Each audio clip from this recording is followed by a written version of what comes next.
Winter, 1994. The Russian military machine rolled into Grozny with the arrogance of a superpower. They expected a parade. They found a meat grinder of steel and bone. In the narrow streets, the roar of diesel engines was silenced by the sudden, sharp crack of a sniper's rifle. But these weren't ordinary insurgents. Something far more clinical was hunting from the ruins. The radio waves were filled with the panicked screams of conscripts. They whispered a name that chilled the blood of even the most hardened commanders: the White Tights. Legend described them as Baltic mercenaries, blonde, blue-eyed biathletes who had traded their Olympic dreams for a high-priced contract in the heart of the Caucasus. They didn't wear Russian olive or Chechen camo. They wore stark white skiing suits, blending into the blizzards of the city like ghosts of the concrete forest. They were professional, cold, and possessed a terrifying specialty. They didn't kill their targets instantly. They began by harvesting limbs, turning one casualty into a deadly trap for an entire platoon. Where did these specters come from? Russian intelligence scrambled to find answers as their officers fell in the frozen mud of Grozny. The reports were consistent: female mercenaries from the Baltic states, former Olympic biathletes who saw their world collapse with the Soviet Union. In the chaos of the post-Soviet vacuum, their skills were sold to the highest bidder. For them, the snowy ruins of Chechnya were just another shooting range. They didn't carry the heavy gear of regular infantry. They were light, fast, and invisible in the white haze of the Caucasian winter. Their weapon of choice, the Dragunov SVD, a rifle designed for semi-automatic death, modified with suppressed barrels and high-powered scopes. While the Russian conscripts froze in their trenches, the White Tights waited in the shadows.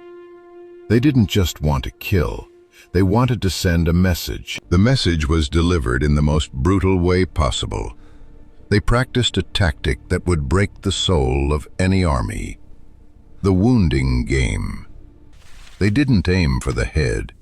A headshot is a quick mercy. Instead, they aimed for the knees, the hips, or the groin of the lead soldier. When the bullet struck, the victim wouldn't die. He would fall in the middle of the kill zone, his screams echoing through the concrete canyons. The sniper would then wait. They knew the Russian "no man left behind" policy was their greatest weapon. They waited for the rescuers. As the frantic comrades rushed out to pull their friend to safety, the sniper would fire again. Another knee, another scream, another trap set. This wasn't warfare. It was an industrial-scale dismantling of human will.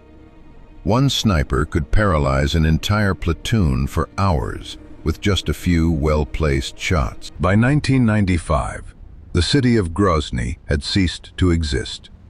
It was no longer a home to 1 million people, but a charred skeleton of steel and concrete. Russian generals, humiliated by the ghosts in the ruins, ordered the heavy artillery to level everything. If they couldn't find the snipers, they would bury them. But the White Tights were like smoke. They moved through the labyrinth of basements and sewer pipes, surfacing only to strike and vanish again. The psychological toll on the Russian conscripts was absolute. Many refused to leave their bunkers, paralyzed by the thought of an invisible woman watching their every move. Rumors of captured snipers began to circulate. Tales of brutal revenge taken by soldiers who had watched their friends dismantled in the snowy streets. But for every sniper found, 10 more seemed to take their place. The ruins had become a factory for nightmares, fueled by blood and freezing rain. As the First Chechen War ground to a bloody stalemate, The white tights began to disappear. They left no footprints, no records, and no bodies. Historians now question their existence.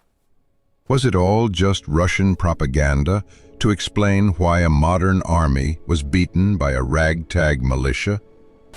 But for the veterans who survived Grozny, the legend is all too real. They remember the sound of the silence and the specific rhythmic crack of the SVD rifle.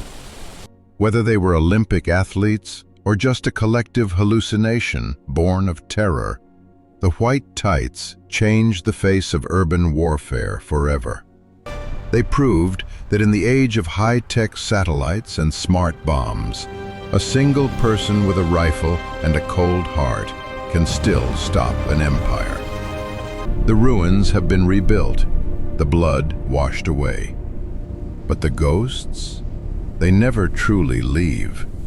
They just wait for the next winter. Behind every legend, there are cold, hard facts.